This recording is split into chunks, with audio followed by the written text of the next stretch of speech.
Okay dear students, हम लोग adsorption के बारे में पढ़ रहे थे। So next topic is adsorption isotherm. बेटा सबसे पहली बात तो मैं आप लोगों को बता दूं, आइसोथर्म का क्या मतलब होता है। बेटा आइसोथर्म का मतलब क्या होता है बेटा, टेम्परेचर को क्या रखना है, कांस्टेंट टेम्परेचर। उसके बाद एडजॉर्प्शन आइसोथर्म में हम लोग क्या पढ़ेंगे बेटा, इसने रिलेशन हम लोग पढ़ेंगे between amount of adsorption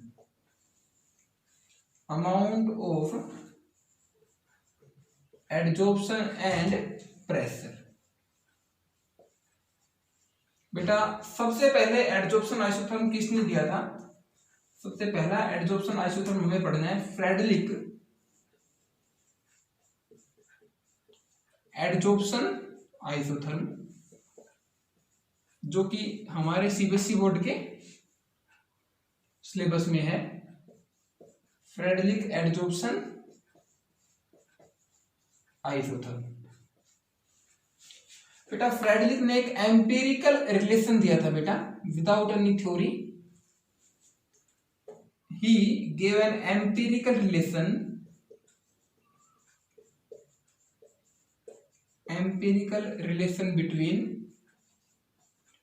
between amount of adsorption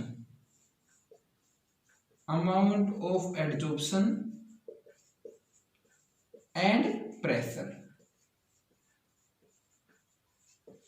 बेटा देखो सबसे पहली बात, अमाउंट ऑफ एडजॉर्प्शन हम कैसे लिख सकते हैं, amount of adsorption is equal to x upon m। यहां पर बेटा x क्या है, x is mass of gas adsorbed, mass of gas adsorbed, and m is mass of adsorbent taken, mass of adsorbent taken. तो मैं बोल सकता हूं बेटा amount of adsorption is equal to mass of gas adsorbed upon amount of adsorbent taken, कि कितनी gas adsorb हुई upon कितना एडजॉर्बेंट हमने लिया।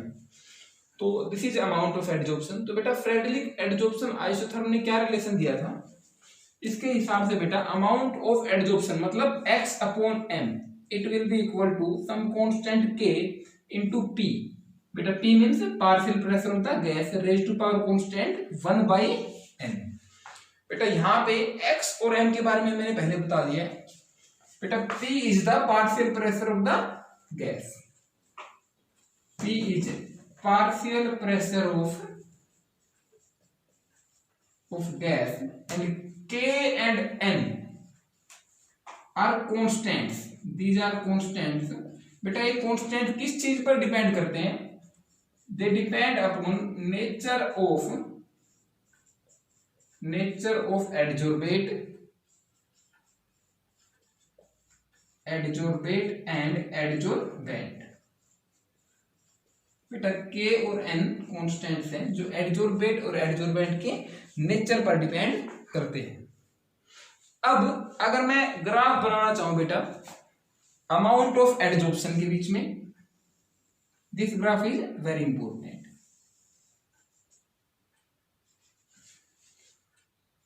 amount of adsorption on y-axis, it means x upon m on y-axis, and partial pressure of the gas on x-axis। so बेटा ये relation इसके बीच में अगर हम ग्राफ बनाएंगे तो ग्राफ किस टाइप का बनता है, इस तरीके का। और इसको मैं क्या बोलता हूं बेटा, एडजॉर्प्शन आइसोथर्म, एडजॉर्प्शन आइसोथर्म। बेटा आइसोथर्म का मतलब क्या है बेटा, ये ग्राफ बनाते टाइम मैंने टेम्परेचर को क्या लिया होगा बेटा, टेम्परेचर इज कांस्टेंट। अब बेटा देखो नेक्स्ट बात मैं आप लोगों को क्या बताना चाहता हूं कि जब प्रेशर हाई हो जाएगा, जब मैं एक्स एक्सिस पे राइट हैंड की साइड जाऊंगा तो प्रेशर काफी ज्यादा हाई हो गया, तो आप लोग देख सकते हो बेटा कि ये ग्राफ कांस्टेंट होने लग जाता है, आगे स्ट्रेट लाइन की तरफ बनने लगता है। मतलब मैं ये कह सकता हूं बेटा कि जब प्रेशर बहुत ज्यादा हो जाएगा उस टाइम पर x/m की वैल्यू प्रेशर के साथ चेंज होनी बंद हो जाएगी, एक कांस्टेंट वैल्यू हो जाएगी जो कि आगे की तरफ बढ़ती रहेगी। इसका मतलब x/m will be independent of pressure at high pressure. सो बेटा देखो इस बात का मतलब क्या है कि एट हाई प्रेशर, जब प्रेशर काफी ज्यादा हो गया बेटा x/m विल बी कांस्टेंट, ये प्रेशर के साथ चेंज नहीं हो रहा, मतलब कि मैं बोल सकता हूं बेटा 1/n इट विल बिकम 0। तो बेटा 1/n अगर 0 हो जाएगा तो इसका मतलब क्या है, x/m is equal to some constant k into pressure raise to power 1/n, it is equal to k into pressure raise to power 0 is equal to constant k। So x/m it will be equal to constant, मतलब x/m pressure के साथ change नहीं हो रहा बेटा, कब, high pressure पे। तो एट हाई प्रेशर बेटा जब यहां पे इस वाले पॉइंट के ऊपर मैं बोल सकता हूं 1/n will be equal to 0, कब बेटा, एट हाई प्रेशर। और अगर मैं बात करूं लो प्रेशर की तो बेटा एट लो प्रेशर, देखो बेटा लो प्रेशर में कौन सी साइड, बिल्कुल स्टार्टिंग वाली साइड की बात करूं तो जैसे जैसे प्रेशर बढ़ रहा है वैसे वैसे x/m भी बढ़ रहा है, एक स्ट्रेट लाइन बन रही है, एक नियर बाई कैसी लाइन बन रही है बेटा, स्ट्रेट लाइन बन रही है। जैसे जैसे प्रेशर बढ़ रहा है स्टार्टिंग में वैसे वैसे x/m भी क्या हो रहा है बेटा, बढ़ रहा है। तो मैं बोल सकता हूं बेटा at low pressure 1/n will be equal to 1, मतलब कि x/m it will be equal to k into p raise to power 1/n। 1/n की वैल्यू क्या है बेटा 1, it will be equal to k into p। It means x/m will be directly proportional to pressure, कब बेटा, at low pressure. तो low pressure पर तो graph straight line होगा और जैसे जैसे प्रेशर बढ़ रहा है वैसे वैसे x/m भी बढ़ेगा, और हाई प्रेशर पर बेटा x/m कांस्टेंट हो जाएगा, वो प्रेशर के साथ चेंज नहीं होगा। आप लोग सॉरी इस बात को हम लोग बेटा ऐसे भी समझ सकते हैं कि मान लो यहां पर कोई एडजोर्बेंट है सॉरी, और ऊपर गैस के मॉलिक्यूल्स है बेटा। स्टार्टिंग में प्रेशर गैस के मॉलिक्यूल्स का काफी ज्यादा कम था, फिर मैंने प्रेशर को बहुत ज्यादा बढ़ा दिया बेटा। अब देखो स्टार्टिंग में प्रेशर कम था, मतलब लो प्रेशर की बात कर रहा हूं, तो बेटा लो प्रेशर के ऊपर गैस का प्रेशर कम है तो नीचे गैस कम चिपकी होगी, जल्दी जल्दी से गैस के मॉलिक्यूल्स इसके ऊपर एडजॉर्ब होंगे। लेकिन एक टाइम ऐसा आएगा बेटा जब प्रेशर बहुत ज्यादा ऊपर बढ़ गया होगा, गैस का प्रेशर इतना ज्यादा हो गया कि उसके बाद गैस के प्रेशर से अमाउंट ऑफ एडजॉर्प्शन क्या हो जाएगा बेटा, इंडिपेंडेंट, कि गैस का प्रेशर जितना मैक्सिमम हो सकता था उतना हो गया, अब इससे ज्यादा प्रेशर की हमें जरूरत नहीं है। उस टाइम पे amount of adsorption will be independent of pressure of the gas. अब बेटा अगर देखो मैंने आप लोगों को पढ़ाया है कि adsorption is exothermic process, adsorption is exothermic process, मतलब मैं बोल सकता हूं कि एडजोर्बेट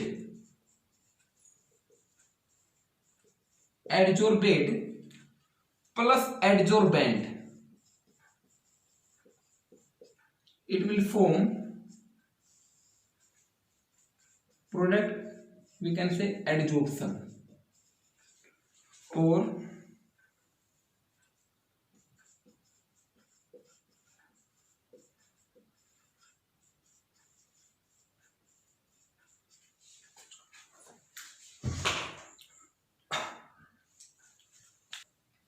ओके बेटा adsorbate plus adsorbent is forming product plus heat बेटा, क्योंकि प्रोसेस कैसा है एक्सोथर्मिक, सामने की तरफ फॉरवर्ड डायरेक्शन में एडजॉर्प्शन हो रहा है एंड रिवर्स डायरेक्शन में डिजॉर्प्शन। बेटा desorption is reverse of adsorption, जब भी एडजोर्बेट और एडजोर्बेंट के मॉलिक्यूल्स चिपक रखे हैं और वो एक दूसरे से अलग हो जाएं, इस प्रोसेस को क्या बोलेंगे बेटा, desorption, it is reverse of adsorption.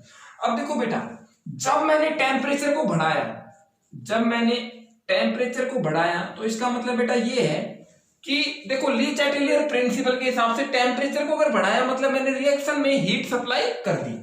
बेटा अगर मैंने प्रोडक्ट साइड की कोई भी चीज रिएक्शन में सप्लाई कर दी तो रिएक्शन कहां जाएगी बेटा, बैकवर्ड डायरेक्शन में। मतलब क्या होगा, डिजॉर्प्शन होगा या फिर बोलेंगे एडजॉर्प्शन कम होगा। बेटा अगर टेम्परेचर बढ़ाया इसका मतलब जो ऊपर वाली रिएक्शन है it will go in, reaction will go backward. तो मैं बोल सकता हूं बेटा कि adsorption is inversely proportional to temperature, adsorption is inversely proportional to temperature, कि जितना टेम्परेचर ज्यादा होगा उतना ही एडजॉर्प्शन कम होगा, या बोल सकते हैं डिजॉर्प्शन उतना ही ज्यादा होगा। तो बेटा कभी कभी क्वेश्चन क्या आ सकता है, बोलेंगे 3 बार हमने टेम्परेचर के साथ ग्राफ बनाया, बोलेंगे दीज आर 3 डिफरेंट टेम्परेचर। एक बार हमने टेम्परेचर को कांस्टेंट रखा बेटा T1 टेम्परेचर पर, दूसरी बार हमने सेम ग्राफ बनाया और टेम्परेचर को क्या रखा बेटा T2, एंड थर्ड टाइम हमने फिर से ग्राफ बनाया, टेम्परेचर को कांस्टेंट रखा कितनी वैल्यू पर बेटा T3 पर। अब आप लोगों से पूछेंगे कि T1 और T2 एंड T3 को इंक्रीजिंग ऑर्डर में लिखो। तो देखो बेटा अब देखो T1 टेम्परेचर पर एडजॉर्प्शन कितना था, x/m अमाउंट ऑफ एडजॉर्प्शन की वैल्यू कहां पहुंची बेटा यहां, और T3 टेम्परेचर पर अमाउंट ऑफ एडजॉर्प्शन कितना है बेटा ये।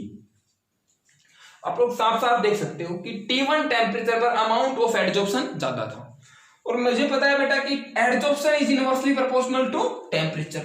तो मतलब एडजॉर्प्शन जितना ज्यादा होगा, यहाँ पे एडजॉर्प्शन ज्यादा है मतलब यहाँ पर टेम्परेचर क्या होगा बेटा कम होगा। तो इसका मतलब मैं ये बोल सकता हूं बेटा कि temperature T1 is less than T2 is less than T3। जितना ज्यादा टेम्परेचर बढ़ेगा उतना ही एडजॉर्प्शन कम होगा। तो यहां पर T3 टेम्परेचर के ऊपर एडजॉर्प्शन, अमाउंट ऑफ एडजॉर्प्शन सबसे कम है, इसका मतलब T3 temperature is highest. Okay बेटा नेक्स्ट इज एडजॉर्प्शन आइसोबार। बेटा सबसे पहली बात तो आइसोबार, आइसोबार का मतलब बेटा क्या बोल सकता हूं मैं, प्रेशर इज कांस्टेंट। और एडजॉर्प्शन आइसोबार में हम लोग किस किस के बीच में ग्राफ बनाएंगे बेटा, amount of adsorption, amount of adsorption and temperature. बेटा अभी अभी मैंने आप लोगों को बताया था, थोड़ी देर पहले एक्सप्लेन किया था कि adsorption is exothermic, so it is inversely proportional to temperature. इसका मतलब ये है बेटा कि amount of adsorption it means x/m, और t के बीच में अगर मैंने ग्राफ बनाया सो बेटा amount of adsorption will decrease with increase in temperature. तो ग्राफ किस टाइप का बनेगा बेटा, इस टाइप से बनेगा। This graph is called adsorption isobar, adsorption isobar.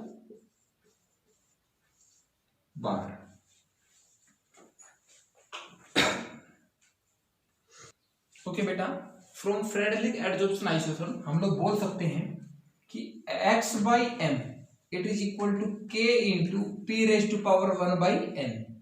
बेटा देखो एडजॉर्प्शन आइसोथर्म का ग्राफ हमने यहाँ पे बनाया था, फ्रेडरिक एडजॉर्प्शन आइसोथर्म का, और ग्राफ से हमने क्या कंक्लूड कर लिया था बेटा कि जैसे जैसे प्रेशर बढ़ रहा है वैसे वैसे अमाउंट ऑफ एडजॉर्प्शन भी बढ़ रहा है, लेकिन एक प्रेशर के बाद ये अमाउंट ऑफ एडजॉर्प्शन क्या हो जाएगा बेटा, कांस्टेंट हो जाएगा। ये हम लोगों ने पढ़ लिया है। मतलब मैं बोल सकता हूं बेटा x/m increases with pressure initially, starting में प्रेशर के साथ x/m बढ़ेगा, then it becomes constant, then it becomes constant at higher pressure. बेटा प्रेशर जब बहुत ज्यादा बढ़ जाएगा उस टाइम पे अमाउंट ऑफ एडजॉर्प्शन क्या रहेगा, कांस्टेंट हो जाएगा। ये हम लोगों ने पढ़ लिया है। अब बेटा x/m is equal to k into p raise to power 1/n।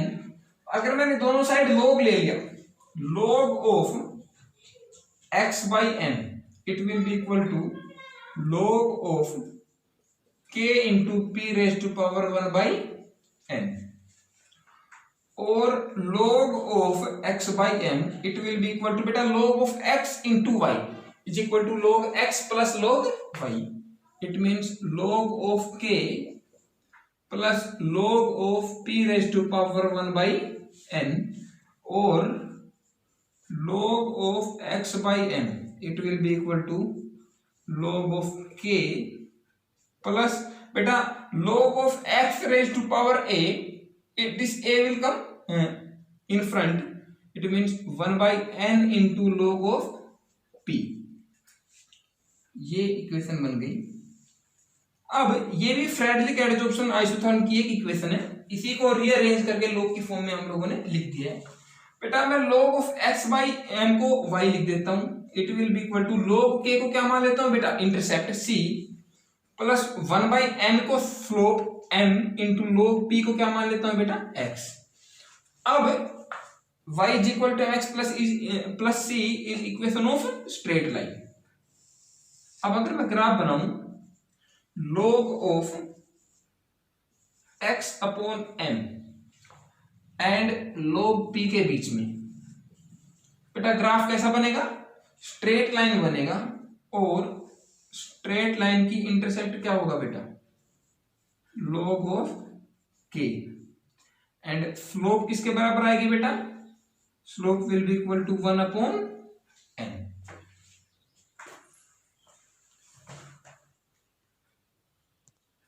Okay बेटा next is limitations of Freundlich adsorption isotherm. बेटा सबसे पहली लिमिटेशन तो क्या थी इसकी कि बेटा इसके अंदर जो दो कांस्टेंट्स है k एंड n, बेटा ये दोनों ही कांस्टेंट टेम्परेचर के साथ भी कभी कभी चेंज हो सकते हैं.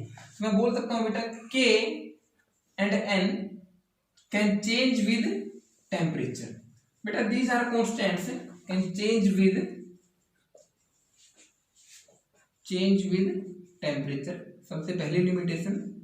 सेकंड लिमिटेशन बेटा फ्रेडरिक एडजॉर्प्शन आइसोथर्म जो था वो एक स्मॉल रेंज ऑफ प्रेशर पर ही वैलिड हो पाया था. मैं बोल सकता हूं बेटा it is valid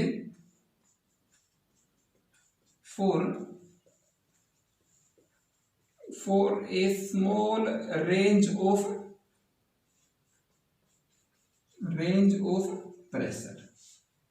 And third is बेटा फ्रेडरिक एडजॉर्प्शन आइसोथर्म एक एम्पिरिकल फॉर्मूला था, इसके पीछे कोई भी थ्योरी हमें नहीं दी गई, तो मैं बोल सकता हूं बेटा it is totally empirical, no theory behind it is given. No theory behind it is given. इसके पीछे कोई भी थ्योरी नहीं दी गई.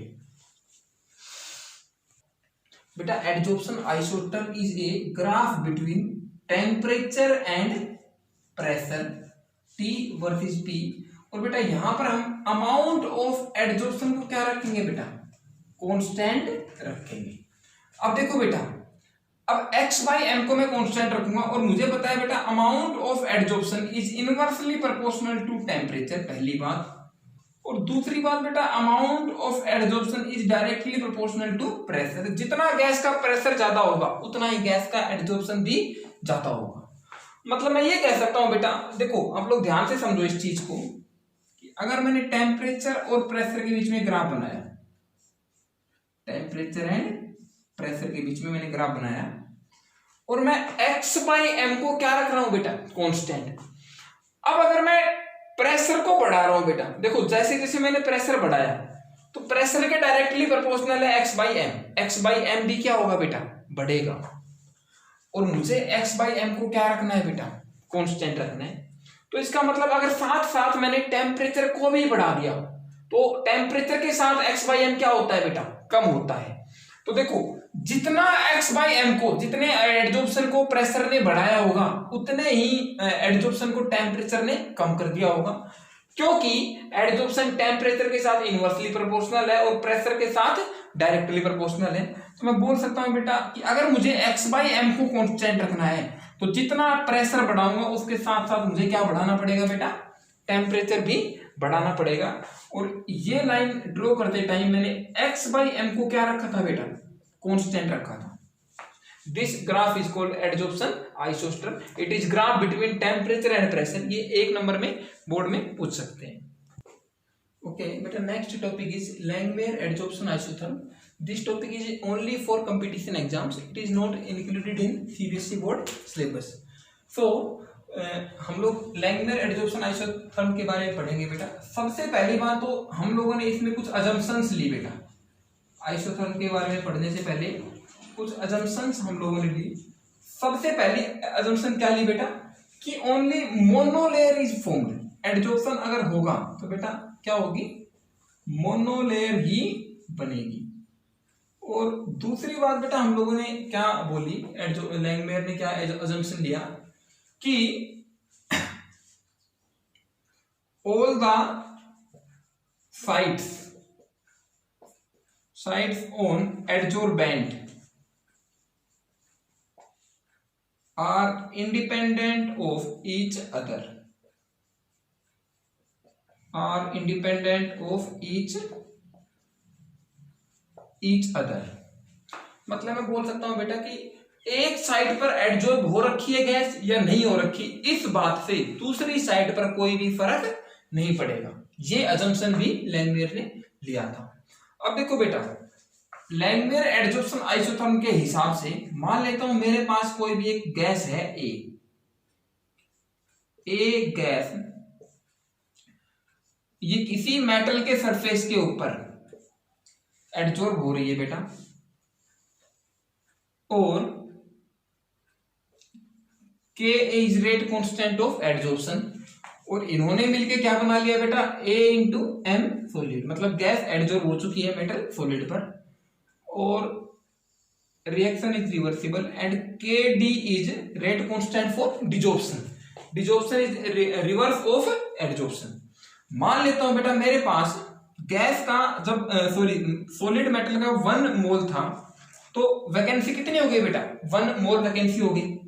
और 1 में से थीटा साइड्स के ऊपर, 1 में से थीटा साइड्स के ऊपर आकर गैस चिपक गई है, तो 1 में से थीटा साइड्स के ऊपर अगर आकर गैस चिपक गई है, और गैस का प्रेशर बेटा कितना ले लिया मैंने, PA ले लेता हूं, प्रेशर ऑफ गैस को PA ले लिया। और उसके बाद देखो बेटा अगर 1 में से थीटा साइड्स को गैस ने ऑक्यूपाई कर लिया तो AM कितने बन गए होंगे बेटा, theta AM will be formed. अब मान लेता हूं टोटल कितने मोल्स थे बेटा इसके मेटल सॉलिड के, N मोल्स थे, तो इसका मतलब AM कितने बन गए होंगे बेटा, N इंटू थीटा। देखो टोटल 1 में से अगर थीटा गई तो AM कितने बने होंगे बेटा, थीटा, और अगर N मोल्स थे तो N से मल्टीप्लाई कर दूंगा दोनों ही साइड, और गैस का प्रेशर कितना ले लिया बेटा मैंने, PA। अब देखो बेटा सबसे पहली बात तो यहां पर हम लोग एक बात देख लेते हैं कि PA क्या है बेटा, PA is pressure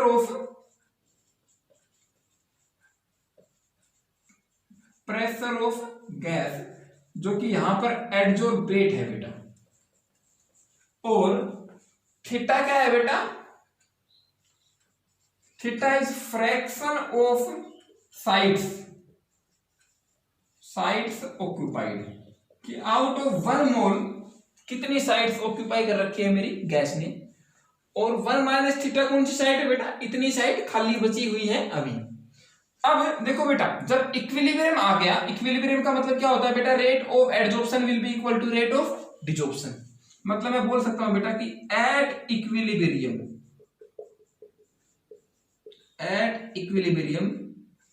adsorption will be equal to rate of adsorption will be equal to rate of desorption। अब रेट ऑफ एडजॉर्प्शन हम लोगों ने काइनेटिक्स में पढ़ रखा है बेटा, it will be equal to rate constant KA into pressure of gas PA into concentration of metal solid, that will be equal to N into 1 minus theta। it will be equal to rate of desorption, it will be equal to rate constant। देखो बेटा reverse के लिए rate constant क्या है, KD into, अब reaction अगर reverse direction में जा रही है बेटा तो जो AM है बेटा रिवर्स डायरेक्शन में जाने के लिए AM सॉलिड जो है वो रिएक्टेंट है बेटा, और ये वाले क्या है बेटा, प्रोडक्ट, रिवर्स रिएक्शन के लिए। तो इस बार रिएक्टेंट की कंसंट्रेशन है, रिएक्टेंट का अमाउंट कितना है बेटा, n इंटू थीटा। अब बेटा देखो n से n कैंसिल हो जाएगा और मैं 1 माइनस थीटा और थीटा को एक साइड लेके आता हूं, मैं बोल सकता हूं बेटा 1 minus theta upon theta it will be equal to K D upon n से n कैंसिल हो चुका है upon K A into P ए।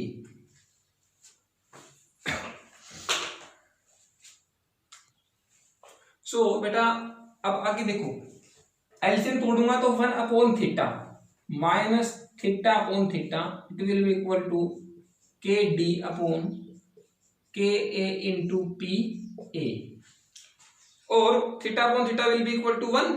सो मैं लिख सकता हूं बेटा 1 upon theta it will be equal to K D upon K A into P A minus 1, इधर आके क्या हो जाएगा बेटा प्लस 1, और 1 upon theta it will be equal to, LCM दूंगा K A into P A, K A into P A, LCM लिया, ऊपर क्या आएगा बेटा के D plus K A into P ए, उल्टा करूंगा और लिख सकता हूं बेटा theta will be equal to K A into P A upon K D plus K A into P ए। बेटा पूरी इक्वेशन को, इधर वाली इक्वेशन को मैं के डी से क्या कर देता हूं बेटा, ऊपर भी डिवाइड और नीचे भी के डी से डिवाइड, मतलब मैं बोल सकता हूं बेटा theta will be equal to K A upon K D, ऊपर भी के डी से डिवाइड किया और नीचे भी के डी से मैं क्या करूंगा बेटा इसको डिवाइड, तो theta will be equal to K D upon K D plus K A upon K D into P A it will be equal to, बेटा देखो के ए अपॉन के डी को मैं लिख देता हूं के equilibrium, K A upon K D it will be equal to new constant K equilibrium. देखो बेटा के ए फॉरवर्ड में मतलब rate of adsorption and K T is rate constant of adsorption upon rate constant of desorption, दोनों ही constant है बेटा, इन दोनों constants की रेशियो को मैं क्या लिख देता हूं के इक्विलिब्रियम, एक नया कांस्टेंट इसको मैंने नाम दे दिया। तो अब मैं आगे लिख सकता हूं बेटा theta will be equal to k equilibrium into pressure of gas A upon 1 plus k equilibrium into pressure of gas A. तो बेटा ये लैंगमेयर एडजॉर्प्शन आइसोथर्म का मेरे पास क्या आ गया, फॉर्मूला आ गया है। सो बेटा मेरे पास लैंगमेयर एडजॉर्प्शन आइसोथर्म का फॉर्मूला आ गया, theta is equal to k equilibrium into pressure of gas A upon 1 plus k equilibrium into pressure of gas A. अब देखो बेटा अगर मैंने पी ए को, प्रेशर ऑफ गैस को बहुत ज्यादा रखा, if P A is very high, pressure of gas is very high, बेटा इसका मतलब ये होगा के equilibrium into pressure of gas is high. बेटा अगर पी ए हाई होगा तो मतलब के into P A will be high, और इसका मतलब ये है बेटा के equilibrium into p A will be very very greater than 1। बेटा देखो अगर pressure of gas P A is high then के equilibrium into p A will be high, और इसका मतलब ये है कि ये 1 से काफी ज्यादा बड़ा हो जाएगा, और अगर ये 1 से काफी ज्यादा बड़ा हो जाएगा तो मैं के इक्विलिब्रियम इनटू पी ए प्लस 1 इसको लिख सकता हूं near y equal to k equilibrium into p ए, 1 को इग्नोर कर सकता हूं इसके सामने। बेटा इसको फॉर्मूले में पुट करूंगा तो theta will be equal to क्या आएगा, theta will be equal to k equilibrium into p A upon 1 plus k equilibrium into p A, इसको बेटा मैं क्या लिख सकता हूं के equilibrium into p A, it will be equal to k equilibrium into p A it will be equal to 1। मतलब जब प्रेशर गैस का बहुत ज्यादा होगा तो बेटा अमाउंट ऑफ एडजॉर्प्शन इंडिपेंडेंट हो जाएगा प्रेशर से, वो क्या आ गया बेटा कांस्टेंट आ गया। यही बात हमने फ्रेडरिक एडजॉर्प्शन आइसोथर्म में भी पढ़ा था कि high pressure amount of adsorption will be independent of pressure. अब दूसरा केस में लेता हूं बेटा, अगर प्रेशर इज वेरी लो, अगर बहुत कम अगर मैंने प्रेशर रखा तो इस बात का मतलब ये होगा बेटा K equilibrium into PA is also very low, it will be equal also very low. इसका मतलब बेटा ये है कि 1 plus K equilibrium into PA it will be nearly equal to 1। बेटा देखो K equilibrium into PA will be very low, इसका मतलब 1 के साथ इसको जोड़ के मैं नियर बाय इक्वल टू 1 लिख सकता हूं। 1 के साथ कंपैरिजन में ये काफी ज्यादा छोटा हो जाएगा। तो मैं दोबारा से लिख देता हूं बेटा थीटा को, तो theta will be equal to K equilibrium into PA upon 1, because 1 plus K equilibrium into PA, और अगर प्रेशर बहुत ज्यादा कम है तो it will be nearly equal to 1। तो मेरे पास थीटा क्या आ गया बेटा, theta is equal to K equilibrium into PA के बराबर आ गया। मतलब ये है बेटा कि theta is directly proportional to PA। तो यही बात फ्रेडरिक एडजॉर्प्शन आइसोथर्म में भी हम लोगों ने पढ़ी थी कि eight low pressure amount of adsorption, मतलब थीटा, थीटा क्या है बेटा, fraction of adsorbent occupied by adsorbent, मतलब एक तरीके से क्या है बेटा, अमाउंट ऑफ एडजॉर्प्शन ही है। It will be directly proportional to pressure of gas and at high pressure it will be independent of pressure of gas. तो ये फ्रेडरिक एडजॉर्प्शन आइसोथर्म खत्म हो गया।